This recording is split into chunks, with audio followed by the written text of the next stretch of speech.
नमस्कार, आप देख रहे हैं प्राइम टीवी। मैं हूं आपके साथ अब्दुल करीम। खबरों की शुरुआत करते हैं।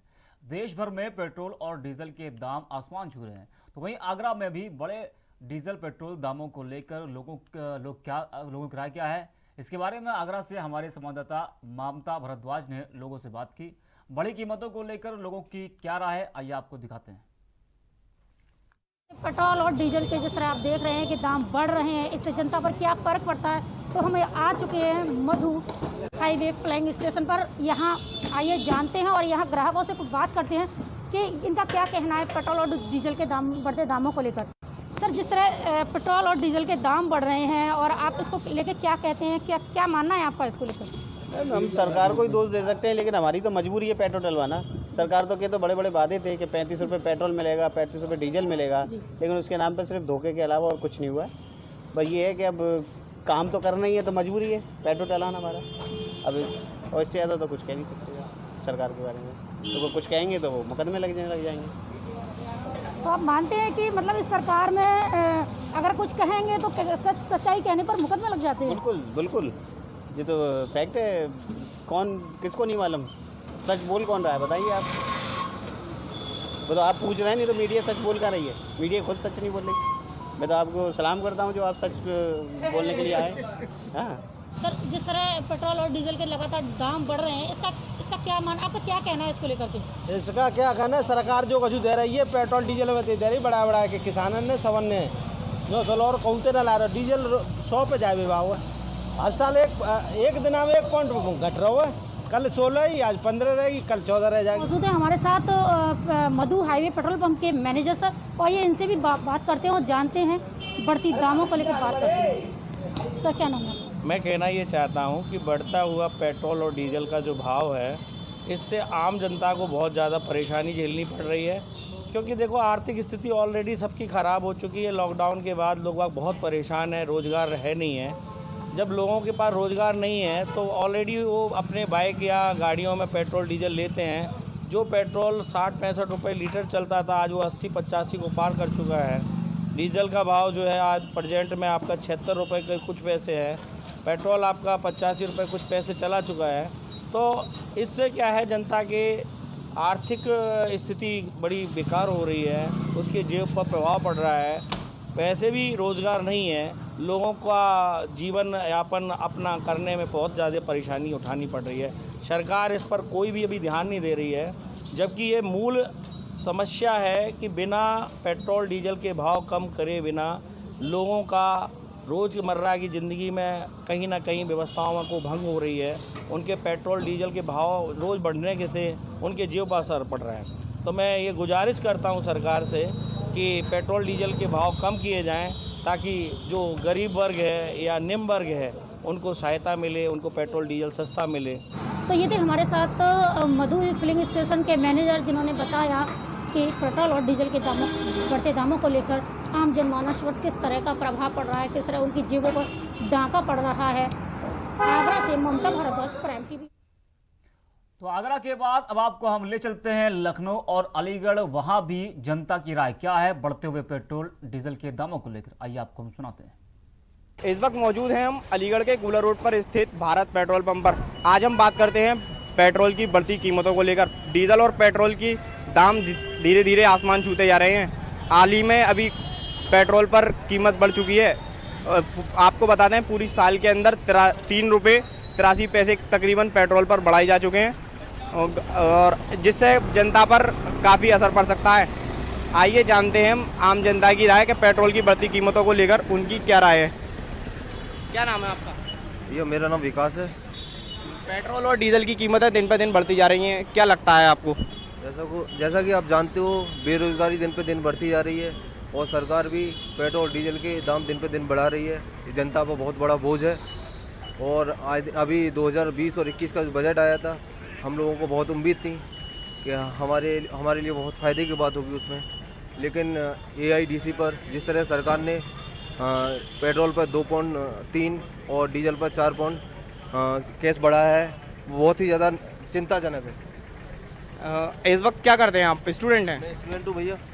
क्या लगता है आपको, क्या आपको गाड़ी चलाने में इससे काफ़ी कमी आ सकती है? ये हम लोगों को बहुत बड़ी दिक्कत होती है। हम लोग ट्यूशन पढ़ाते हैं और ट्यूशन पढ़ाने के बाद हम जिस तरीके से पढ़ाने जाते हैं उसमें भी हम मोटरसाइकिल का अपने यूज़ करते हैं, एक्टिवा चलाते हैं, जुपिटर ये चलाते हैं और जाते हैं तो पेट्रोल की बहुत बड़ी समस्या है। हमें 4000 रुपये मंथली मिलती है, उन्हें अपना भी खर्चा चलाना होता है हम लोगों को और पेट्रोल का भी देना होता है और तमाम खर्चे हैं। क्या लगता है आपको गवर्नमेंट की तरफ से जो पैसे बढ़ाए जा रहे हैं इससे आम जनता पर काफ़ी असर पड़ सकता है? तो वो आम जनता पर बहुत बड़ा बोझ पड़ेगा, क्योंकि जिस तरीके से एग्रीकल्चर इंफ्रास्ट्रक्चर डेवलपमेंट केस पर जो आम बजट में बढ़ाया गया है उससे जनता पर बहुत बड़ा बोझ पड़ेगा और ये बहुत नाकामी सरकार है। हमें इसकी बहुत बड़ी चिंताजनक है। जैसा कि आपको अभी अभी बताया कि पेट्रोल की बढ़ती कीमतों से स्टूडेंट पर काफ़ी असर है और इस बढ़ती महंगाई की वजह से और पेट्रोल की बढ़ती कीमतों की वजह से सभी लोगों पर काफ़ी असर पड़ा है और बजट से लोगों को काफ़ी उम्मीदें थी, मगर उसमें कहीं ना कहीं स्टूडेंट भी इस चीज़ के ख़िलाफ़ हैं। और जैसे भी आपको पता है कि अभी हाल फिलहाल में पेट्रोल पर जो पैसे बढ़े हैं और डीजल पर पैसे बढ़े हैं उस पर काफ़ी लोगों को आक्रोश जताया है। हाल फिलहाल में अभी डीजल और पेट्रोल पर पैसे दिन पे दिन बढ़ते जा रहे हैं। डीजल से किसानों को भी काफ़ी लाभ होता है अगर जब उसके रेट कम होते हैं, मगर जब रेट बढ़ते चले जाते हैं तो किसानों को कहीं ना कहीं खेती करने में और उसका इस्तेमाल करने में काफ़ी दिक्कतें आती हैं। क्या मानना है आपका? ये जो है सरकार की निकम्मापन, नकारापन को दर्शाता है। महंगाई सुरसा की तरह मुंह फाड़े बढ़ती जा रही है।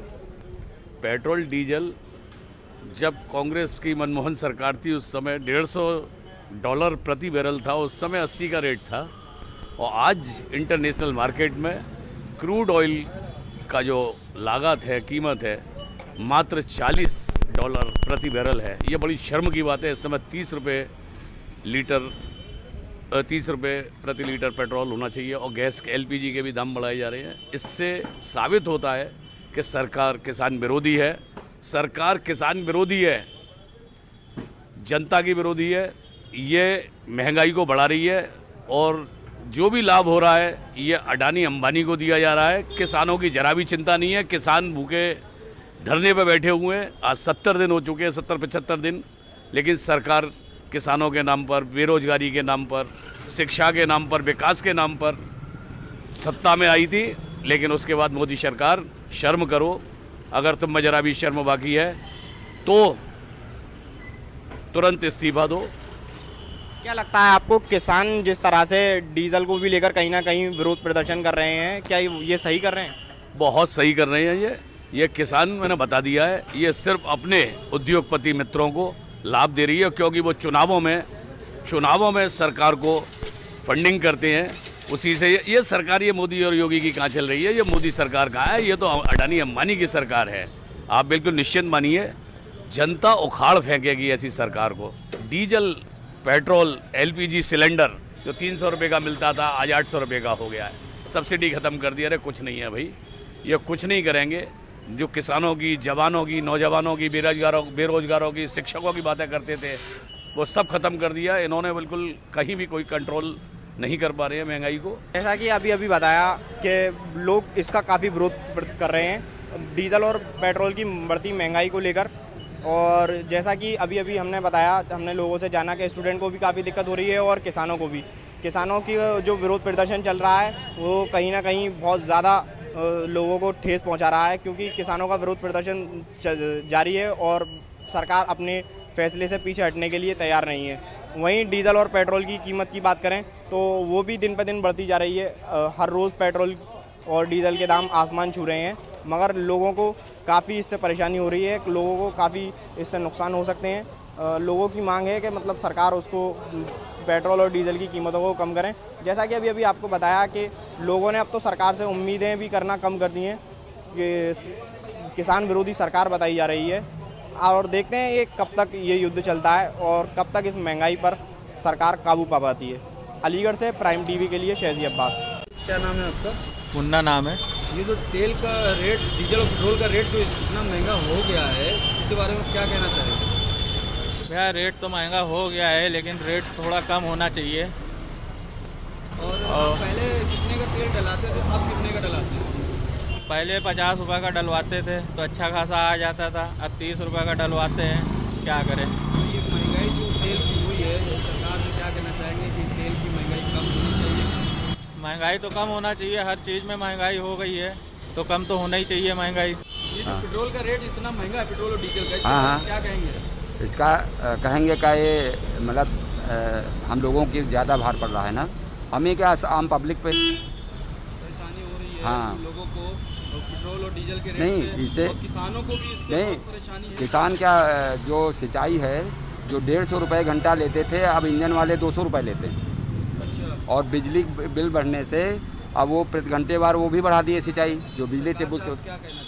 सरकार के हम यही कहते हैं कि ये पेट्रोल के दाम और डीजल के कम हो, जिससे जनता की उस पर भार न पड़े। आप जो है काफ़ी एक ही 2 दिन चल पाते हैं। हमारे साथ में एक भाई और भी हैं जो अभी भी पेट्रोल डलाया है, और इनसे पूछना चाहेंगे कि क्या मतलब रेट से। मेरा भी वही था कि मैं मतलब 300 का पेट्रोल डलवाता था, अब ऐसा समय आ गया कि 20 रुपये का पेट्रोल डलवा के जा रहा हूँ। पूछ सकते हैं भाई साहब से, मात्र 20 रुपये का पेट्रोल डलवाया है, तो क्या करें। अब ऐसी महंगाई से बिल्कुल तो मर गए हैं, हर चीज़ के रेट इतने बढ़ चुके हैं, और ऊपर से ये पेट्रोल डीजल, और पेट्रोल डीजल से पूरा क्रियाकलाप चलता है, उसी से सब कुछ आपका चलना है। तो सरकार से क्या उम्मीद रख रहे हैं आप? सर उम्मीद क्या कम करें, अब क्या कर सकते हैं। और भाई सरकार कुछ अच्छे काम कर रही है, लेकिन महंगाई पे कंट्रोल अप करें, ये तो हम जरूर चाहेंगे कि महंगाई पे कंट्रोल अप होना चाहिए। महंगाई पे बिल्कुल कंट्रोल अप होना चाहिए, नहीं तो मीडियम स्तर आदमी का तो आदमी मर ही रहा है, जो और नीचे स्तर का आदमी है वो और मर जाएगा। बात यह है कि आने वाले इलेक्शन में हम तो श्री अपने योगी आदित्यनाथ जी से चाहेंगे कि इससे पहले कंट्रोल अप पा लिया जाए, ये उनसे हाथ जोड़ के बिल्कुल गुजारिश। ये हमारे साथ में एक भाई थे जो पेट्रोल अभी डलाया, पहले ये 200-300 का तेल डलाते थे, मगर इस समय ये महंगाई हो गई है कि आपको बता दें कि ये 20 रुपये का तेल डला के और दूरी तय करते हैं। इनका कहना है कि योगी जी से कि सरकार इस पे बहुत ध्यान से देखे और इसे कम रेट को कम करे और पेट्रोल और डीजल के रेट को कम करे, क्योंकि इससे बहुत लोगों का खर्चा और खाना, फैक्ट्रियां और ट्रैक्टर और किसानों को भी दिक्कत हो रही है। राजधानी लखनऊ से शमशाद आलम, प्राइम टीवी न्यूज़। तो देखा आपने, जिस तरह से पेट्रोल और डीजल के दाम आसमान छू रहे हैं, उससे जनता ज़रूर परेशान है, और देश के तमाम राज्यों में पेट्रोल डीजल के दाम है आसमान छू रहे हैं। फिलहाल के लिए बढ़ते हैं आगे। देश में 3 करोड़ लोगों को कोरोना का टीका लगने का काम शुरू हो चुका है। 16 जनवरी 2021 से जब यह अभियान शुरू हुआ, तब से हर किसी के मन में एक ही सवाल है कि उन्हें कोरोना वैक्सीन कब मिलेगी। आंकड़ों पर गौर करें तो देश में हर शख्स तक कोविड का टीका पहुंचने में 5 साल का समय लग सकता है। क्या है इसकी वजह, देखिए हमारी इस खास रिपोर्ट।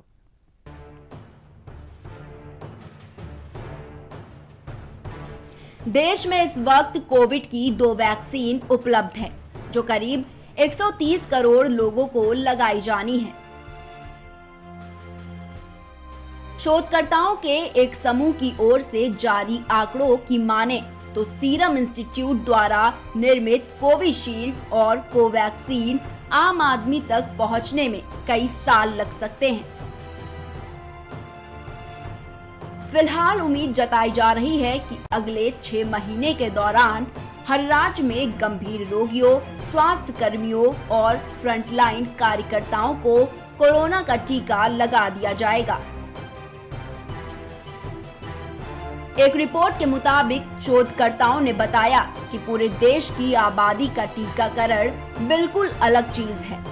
अगर भविष्य में कोई बदलाव नहीं आता तो हर्ड इम्यूनिटी विकसित होने में करीब 5 साल लग सकते हैं। बता दें कि भारतीयों को कोरोना का टीका लगने की यह समय सीमा आणविक भौतिक वैज्ञानिक डोमिनिक डॉक्टर अलेक्जेंड्रा जॉर्जेक और भारतीय शोधकर्ता फरहान खान ने बताई है। उन्होंने भारत में टीकाकरण की कतार के लिए एक कैलकुलेटर तैयार किया है, जिसके आधार पर यह समय सीमा बताई गई है। उन्होंने बताया कि महाराष्ट्र, असम, पश्चिम बंगाल और तमिलनाडु में अगले 3 से 6 साल में तीसरे समूह यानी 50 साल से ज्यादा उम्र या 50 साल से कम उम्र के गंभीर मरीजों को कोरोना का टीका लग जाएगा। वैक्सीन इंडेक्स के मुताबिक तीसरे समूह के लोगों के टीकाकरण में ही 5 साल का वक्त लग सकता है। हालांकि टीकाकरण केंद्रों में इजाफा और टीकाकरण की रफ्तार बढ़ती है तो यह समय सीमा घट भी सकती है। विशेषज्ञों का कहना है कि संक्रमण की दर को देखें तो हालात लगातार बदल रहे हैं। इसके बावजूद टीकाकरण की समय सीमा देश में कोरोना के असर और टीकों की उपलब्धता पर निर्भर रहेगी। Public health foundation of India के अध्यक्ष के श्रीनाथ रेड्डी ने बताया कि कुछ टीके ट्रायल में चल रहे हैं, जिनके अगले कुछ महीनों में तैयार हो जाने की उम्मीद है। उन्होंने बताया कि देश के ग्रामीण इलाकों में कोरोना के प्रति जागरूकता काफी कम है। ऐसे में इन इलाकों के लोगों का टीकाकरण होने में काफी वक्त लग सकता है। Output desk, prime TV. नमस्कार, स्वागत है आपका हमारे खास कार्यक्रम में। मैं हूं आपके साथ अब्दुल करीम। ग्लेशियर टूटने से भारी तबाही हुई और कहीं भयानक बारिश तो कहीं बाढ़ आई, कहीं भयानक सूखा पड़ा और कहीं ज्वालामुखी और समुद्री तूफान का कहर बरपा। जी हां, ये सब प्राकृतिक आपदाएं ग्लोबल वार्मिंग यानी कि जलवायु परिवर्तन के कारण हुई है। ताज़ा उदाहरण उत्तराखंड चमोली के तपोवन में देखने को मिला है, जहां ग्लेशियर टूटने से भारी तबाही हुई है। जी हां, ये सब ग्लोबल वार्मिंग के कारण हुआ है, जिसके कारण ग्लेशियर टूटकर पिघल रहे हैं। ग्लोबल वार्मिंग या वैश्विक तापमान बढ़ने का मतलब है कि पृथ्वी लगातार गर्म होती जा रही है। वैज्ञानिकों का कहना है कि आने वाले दिनों में सूखा बढ़ेगा, बाढ़ की घटनाएं बढ़ेंगी और मौसम का मिजाज पूरी तरह से बदला हुआ दिखेगा। तो आज हम आपको दिखाएंगे ग्लोबल वार्मिंग से जुड़ी कुछ खास जानकारियां।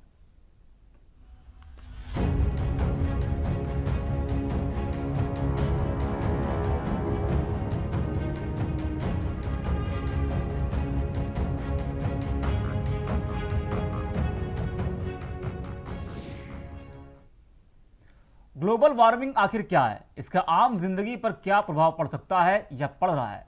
क्या आने वाले कुछ सालों में ग्लोबल वार्मिंग एक भयावह स्थिति पैदा कर सकती है?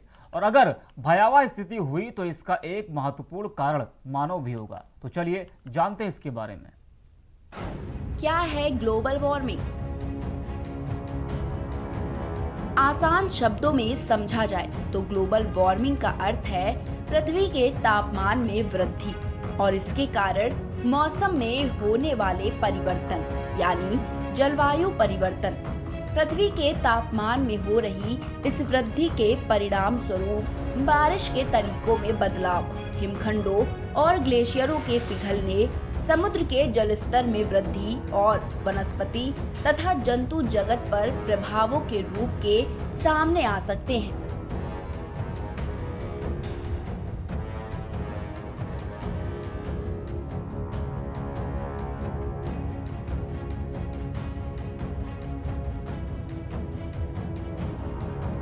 ग्लोबल वार्मिंग दुनिया की कितनी बड़ी समस्या है, यह बात एक आम आदमी समझ नहीं पाता, क्योंकि उसे ये शब्द थोड़ा टेक्निकल लगता है, इसलिए वह इसकी तह तक नहीं जाता है। लिहाजा इसे एक वैज्ञानिक परिभाषा मानकर छोड़ दिया जाता है। ज्यादातर लोगों को लगता है कि फिलहाल संसार को इससे कोई खतरा नहीं है। भारत में भी ग्लोबल वार्मिंग एक प्रचलित शब्द नहीं है और भाग दौड़ में लगे रहने वाले भारतीयों के लिए भी इसका अधिक कोई मतलब नहीं है।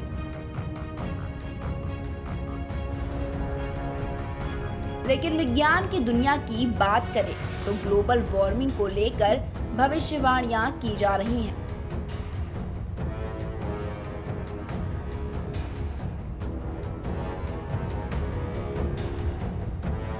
इसको 21वीं शताब्दी का सबसे बड़ा खतरा बताया जा रहा है। यह खतरा तृतीय विश्व युद्ध या किसी क्षुद्र ग्रह यानी एस्टेरॉइड के पृथ्वी से टकराने से भी बड़ा माना जा रहा है।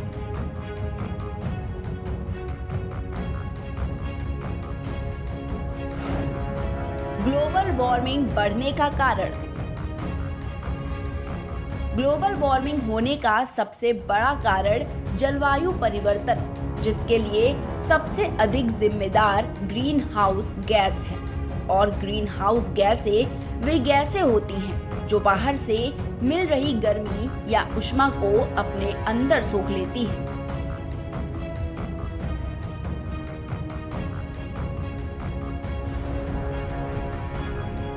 ग्रीन हाउस गैसों का इस्तेमाल अधिकतर अत्यधिक सर्द इलाकों में उन पौधों को गर्म रखने के लिए किया जाता है जो अत्यधिक सर्द मौसम में खराब हो जाते हैं। ऐसे में इन पौधों को कांच के एक बंद घर में रखा जाता है और कांच के घर में ग्रीन हाउस गैस भर दी जाती है।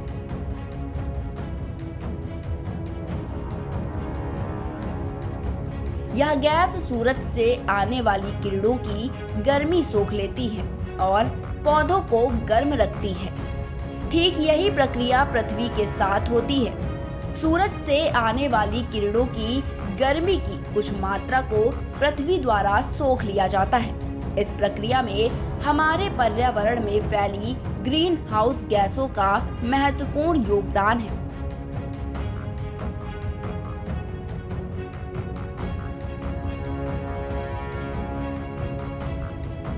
अगर इन गैसों का अस्तित्व हमारी धरती पर ना होता तो पृथ्वी पर तापमान वर्तमान से काफी कम होता।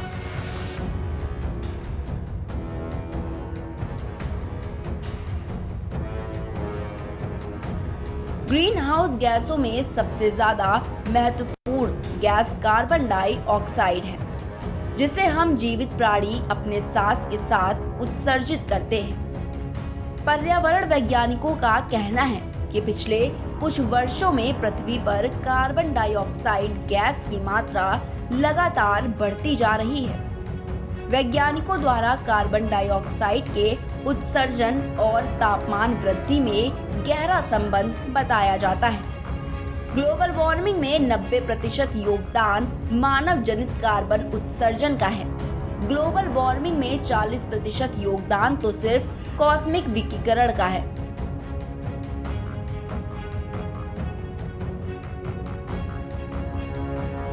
इसके अलावा कई अन्य कारक भी हैं जिनका ग्लोबल वार्मिंग में योगदान है और उन पर शोध कार्य जारी है।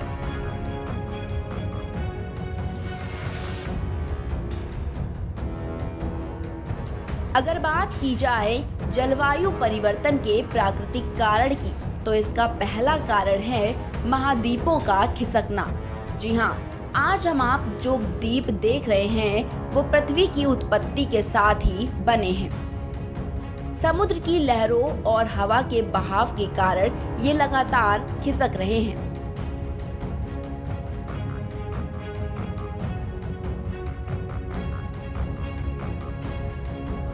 समुद्र की हलचल से समुद्र में तरंगे और वायु का बहाव पैदा होता है। इसी से जलवायु में परिवर्तन होते हैं।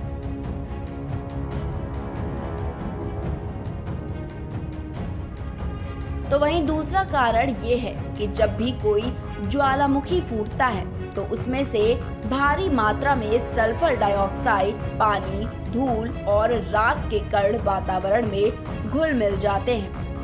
भले ही ज्वालामुखी थोड़े दिनों तक ही धधकता है, पर उससे निकली गैसें लंबे समय तक वातावरण को प्रभावित करती हैं।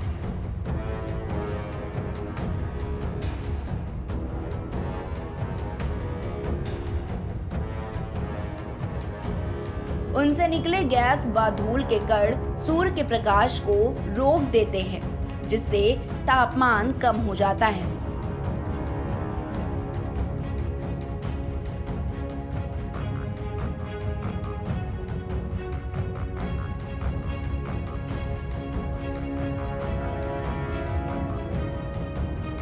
तीसरे कारण की बात करें तो पृथ्वी 23.5 डिग्री के कोण पर अपनी कक्षा में झुकी हुई है। जब इसके झुकाव में परिवर्तन होता है तो मौसम भी बदल जाता है। अधिक झुकाव का मतलब है अधिक गर्मी और कम झुकाव का अर्थ है कम मात्रा में गर्मी या साधारण सर्दी।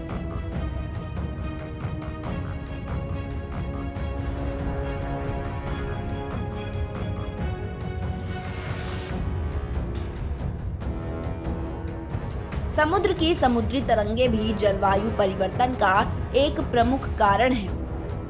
धरती पर समुद्र करीब 70% भाग पर फैले हुए हैं। समुद्र पृथ्वी की सतह की अपेक्षा दोगुनी सूर्य की किरणों को सोख लेते हैं।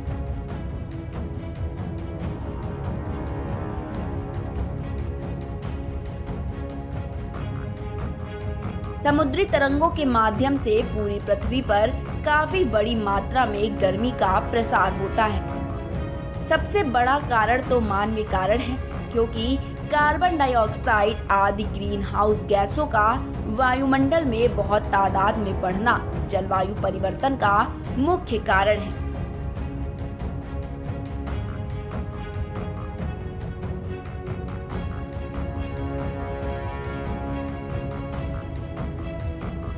आधुनिक जीवन शैली इसका सबसे बड़ा कारण है, क्योंकि हमारी आवश्यकताओं की पूर्ति के लिए नए नए कारखाने लग रहे हैं, जो वायु, ध्वनि और जल प्रदूषण कर रहे हैं।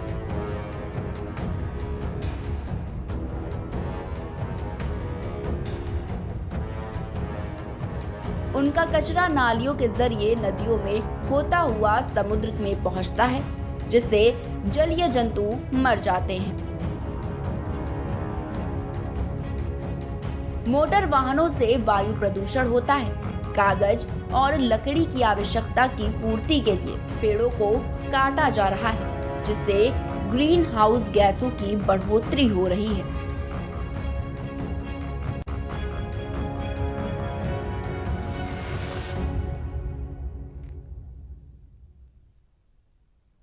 तो अभी तक हमने आपको बताया ग्लोबल वार्मिंग के बारे में और इसके बढ़ने में ग्रीन हाउस गैसों का अहम योगदान होता है। जी हाँ, अब आप सोच रहे होंगे कि ग्रीन हाउस गैस क्या है। ये वो गैस है जो पृथ्वी के वातावरण में प्रवेश कर यहाँ का तापमान बढ़ाने में योगदान देती है। इनमें से सबसे अधिक मात्रा में कार्बन डाइऑक्साइड उत्सर्जित होता है, फिर नाइट्रस ऑक्साइड, मीथेन, फ्लोरोकार्बन वाष्प आदि ओजोन परत को नुकसान पहुंचा रही है। तो चलिए जान लेते हैं कि क्या होती है ग्रीन हाउस गैस व क्या है इसके दुष्प्रभाव। ग्रीन हाउस गैस व इसके दुष्प्रभाव। ग्रीन हाउस गैस वो गैस होती हैं जो पृथ्वी के वातावरण में प्रवेश कर यहाँ का तापमान बढ़ाने में कारक बनती हैं। वैज्ञानिकों के अनुसार इन गैसों का उत्सर्जन अगर इसी प्रकार चलता रहा तो 21वीं शताब्दी में पृथ्वी का तापमान 3 डिग्री से 8 डिग्री सेल्सियस तक बढ़ सकता है। अगर ऐसा हुआ तो इसके परिणाम बहुत घातक होंगे। दुनिया के कई हिस्सों में बिछी बर्फ की चादरें पिघल जाएंगी। समुद्र का जल स्तर कई फीट ऊपर तक बढ़ जाएगा।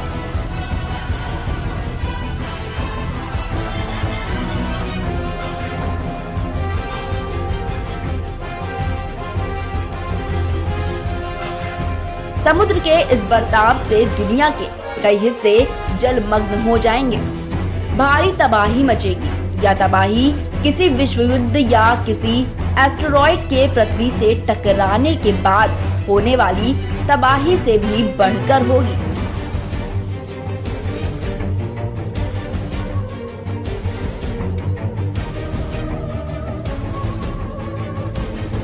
हमारे ग्रह पृथ्वी के लिए भी यह स्थिति बहुत हानिकारक होगी। माना जा रहा है कि इसकी वजह से उष्णकटिबंधीय रेगिस्तानों में नमी बढ़ेगी। मैदानी इलाकों में भी इतनी गर्मी पड़ेगी जितनी कभी इतिहास में नहीं पड़ी।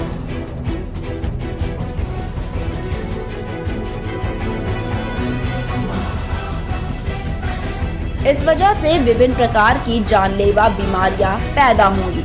हमें ध्यान में रखना होगा कि हम प्रकृति को इतना नाराज न कर दें कि वह हमारे अस्तित्व को खत्म करने पर ही आमादा हो जाए।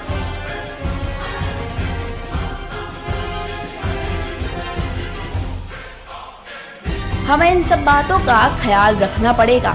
आज हर व्यक्ति पर्यावरण की बात करता है, प्रदूषण से बचाव के उपाय सोचता है।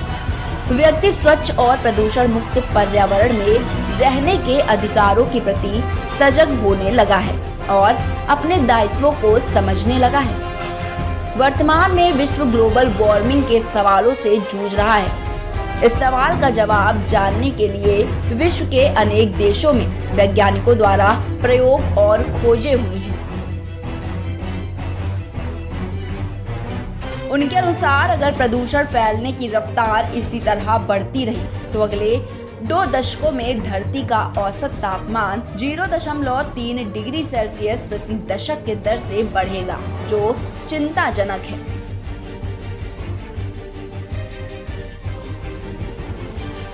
तापमान के इस वृद्धि से विश्व के सारे जीव जंतु बेहाल हो जाएंगे और उनका जीवन खतरे में पड़ जाएगा। पेड़ पौधों में भी इसी तरह का बदलाव आएगा। सागर के आसपास रहने वाली आबादी पर इसका सबसे ज्यादा असर पड़ेगा।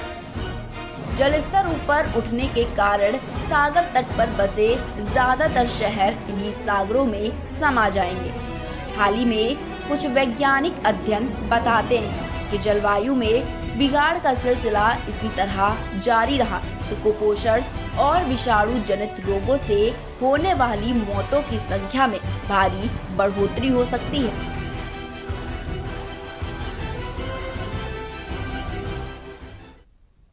कहते हैं ना कि आप प्रकृति को बचाएं, प्रकृति अपने आप को बचाएगी। ग्लोबल वार्मिंग को कम करने का भी यही एकमात्र उपाय है। इसके लिए बहुत से आसान प्रभावी तरीके हैं जिनसे हम अपने स्तर पर इसे कम कर सकते हैं।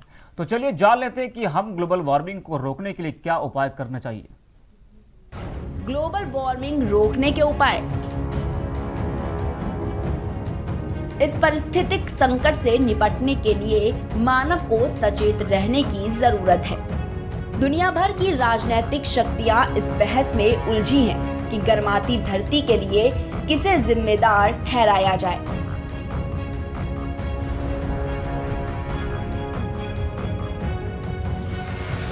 अधिकतर राष्ट्र यह मानते हैं कि उनकी वजह से ग्लोबल वार्मिंग नहीं हो रही है, लेकिन सच यह है कि इसके लिए कोई भी जिम्मेदार हो, भुगतना सबको है। यह बहस जारी रहेगी, लेकिन ऐसी कई छोटी पहल हैं जिनसे अगर हम शुरू करें तो धरती को बचाने में बूंद भर योगदान कर सकते हैं।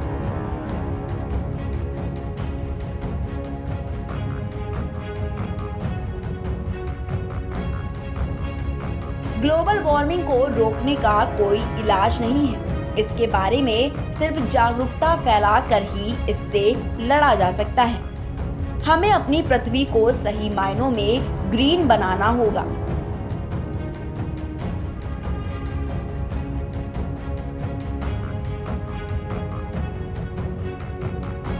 अपने कार्बन फुटप्रिंट्स को कम करना होगा।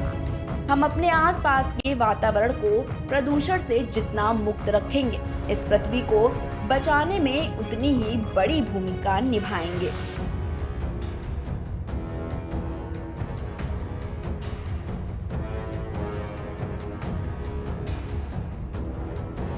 वैज्ञानिकों और पर्यावरणविदों का कहना है कि ग्लोबल वार्मिंग में कमी के लिए मुख्य रूप से सीएफसी गैसों का उत्सर्जन रोकना होगा और इसके लिए फ्रिज, एयर कंडीशनर और दूसरे कूलिंग मशीनों का इस्तेमाल कम करना होगा। यह ऐसी मशीनों का उपयोग करना होगा जिससे सीएफसी गैसें कम निकलती हों।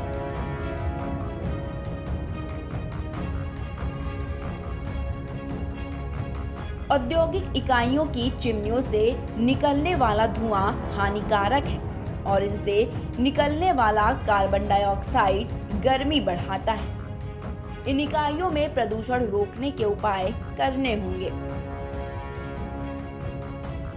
वाहनों में से निकलने वाले धुएं का प्रभाव कम करने के लिए पर्यावरण मानकों का सख्ती से पालन करना होगा।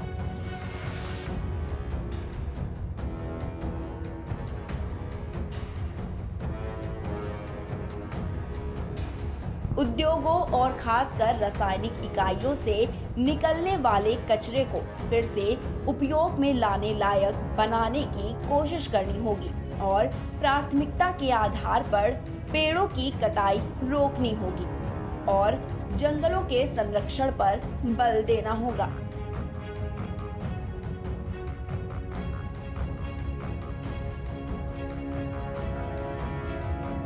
अक्षय ऊर्जा के उपायों पर ध्यान देना होगा, यानी अगर कोयले से बनने वाली बिजली के बदले पवन ऊर्जा, सौर ऊर्जा और पनबिजली पर ध्यान दिया जाए तो वातावरण को गर्म करने वाली गैसों पर नियंत्रण पाया जा सकता है तथा साथ ही जंगलों में आग लगने पर रोक लगानी होगी।